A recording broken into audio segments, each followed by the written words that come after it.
But you got beaten up. Well, sometimes, sometimes you didn't. Sometimes you lucked out. I lucked out more than I got beat up because I was pretty fast and I had a couple of little sneaky moves, Yeah. that I learned. But there again, that was like the start of me getting really involved because I didn't know, to then I always said I was Chicano and Chicano and Chicano. And I got involved with one of the guys that had a team out of Denver, Colorado, and we were at one of the fights, and the guy I was supposed to fight got sick, and so he said, "Well, you ain't got nobody to fight." So this other guy who was, like outweighed me by I don't know about 20 pounds, and he was way taller than I was. I couldn't even reach him. He said, "Well, you want to fight him, you can fight him, And I said, "Man, I can't go home without no money. So I said, "Yeah, I guess I'm going to lose anyway." So anyway, I got lucky, and his trainer, because he knew one of my cousins. He told him, take it easy on the kid, just mess with him a little bit, He- you know. And the guy just started whacking on me, boy. Just really like a vengeance kind of like. And I said, "Wow, if this is taking it easy on me," I said, "I wonder what hitting him hard is going to be like. So I just started ducking and doing what I did every place else. I just kept watching him. He kept every time he would have hit me like this. I knew who was coming next, so I just caught him in between it. When he came in, I gave him a big uppercut. And I got him full force. His weight, my weight coming up, knocked him out. Just sheer luck. But everybody said, "Wow, you!" So this guy had his brother was in the institution. So when I got to the institution, they all said, "That's the guy that knocked your brother out." And they all started laughing at his brother because they all figured that I was as big as his brother, man. But I got my respect real quick right there, by having done that. So anyway, that was Corte Gonzalez was the name of the boxer. And he was a boxer actually. He was a middleweight champion in Colorado for a long time. And then he got out of that and he went and became a city councilman and had to improve conditions for all the other folks while he was doing that. Started his own boxing club.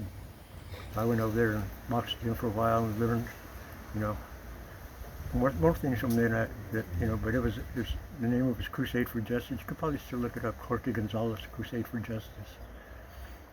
And they had their own school called Tlatelolco, and they stressed on the mestizo,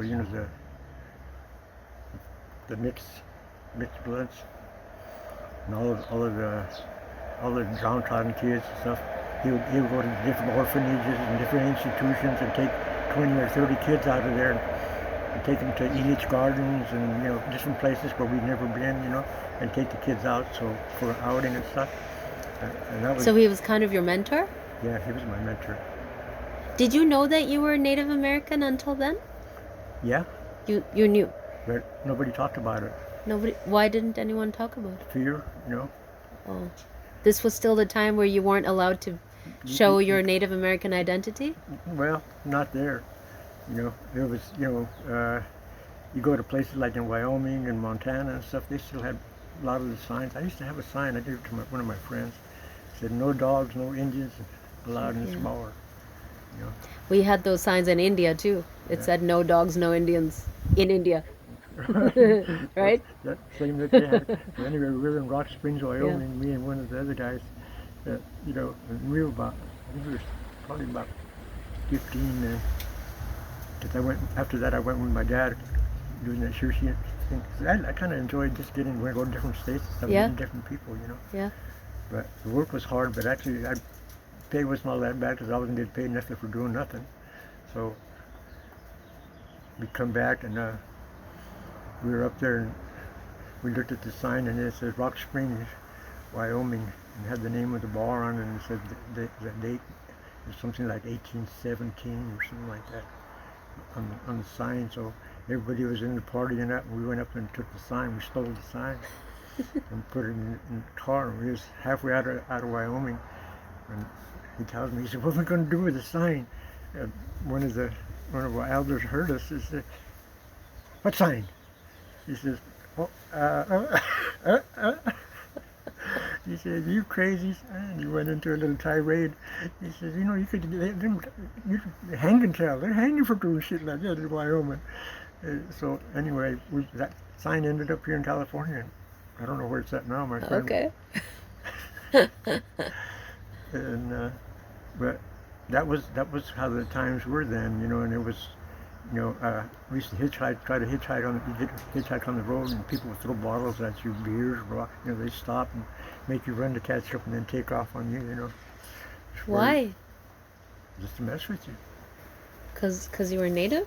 Yeah, just because you wasn't like them. It was real racist. There's still a lot of places in Colorado and Idaho, Wyoming. There's pockets of a lot of the militia people that like that redhead.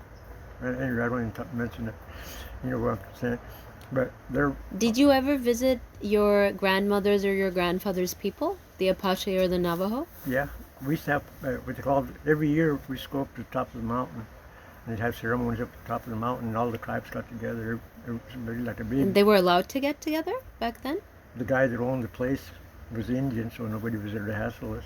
Oh, You know? that's great. And did you learn some of your ways when you were Yeah, at the I learned. ceremonies? Yeah, they had ceremony. They had sweats and you know, everything, medicine, all the stuff that's still going on now. But after a while, I could go into the sweats because it was like, I don't know, it wasn't getting it for me anymore. Can you tell us what a sweat is?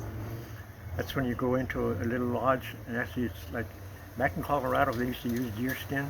Okay. And they make a hut out of willows, kind of like a round hut with a real small, narrow opening in the front. You had to crawl in to get into it. It kind of looked like, maybe if you know what an igloo looks like, that kind of a shape, but made out of willows and fir.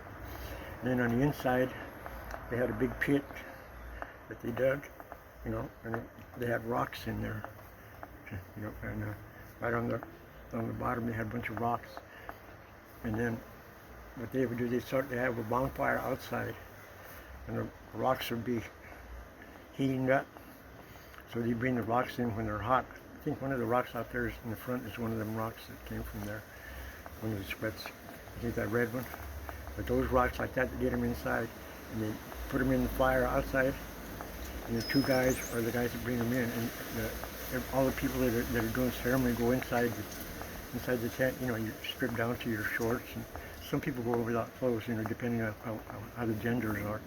But most of the time it was like mixed gender, so people would cover up, halfway decent kind of like. But most of the men would have their shirts off, and the women would have just kind of halter type tops.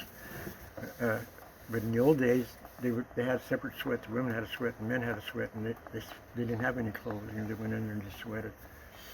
So while they're in there, they're doing the praying. You got the roadman. There used to be a roadman, but almost every place used to have their own medicine man that would come in and pray. If somebody would say the prayers, and they would pray, and while they're praying, the two guys would go in and out, and they bring hot rocks, and they put them on the ground, and then the guys saying the prayers pour water on the top, and all those hot rocks are nothing but steam, and that's all the two guys going back and forth through the rocks. That's all their job was. They'd take the one rock, two rocks, and replace some hot rocks. So it got hot in there. It really got hot, and there's a lot of guys that couldn't make it. But if you didn't make it, it was really humiliating, because if you came out of there before the time was coming out, the ladies were out there and they start whacking you with sticks, and they tell you, don't come back. What's the purpose of being inside a sweat lodge? It's like a prayer offering, a cleansing ceremony. And it's rough. But some of these guys, they were there for, the ladies said they were there for ill purposes. They were there just to kind of see where the girls were all at. They weren't really interested in the sweats. So that sweat was kind of like a testing ground, I guess, maybe just to test your metal or whatever that is. I don't know. But you didn't get much out of them later? No, you would, and then after the sweat, yeah, it's usually by a river. You get out of the sweat and you're all hot, and then you go jump in the cold water, and and that's part of the cleansing. And depending on how long you're going to sweat, sometimes they do it for a week. They have ceremony for a week. They dance all night. Did you feel connected when you did these sweats? Yeah, I did. Yeah. It was because you got to see all the people that see, back in those days there was no highways and stuff, but there was a lot of mountain paths. And we all had horses, so it was just a matter of maybe a half a day's ride to somewhere, you know, to the backside, it's like the crow flies. You can go this way and this way, this way. You know where the paths were.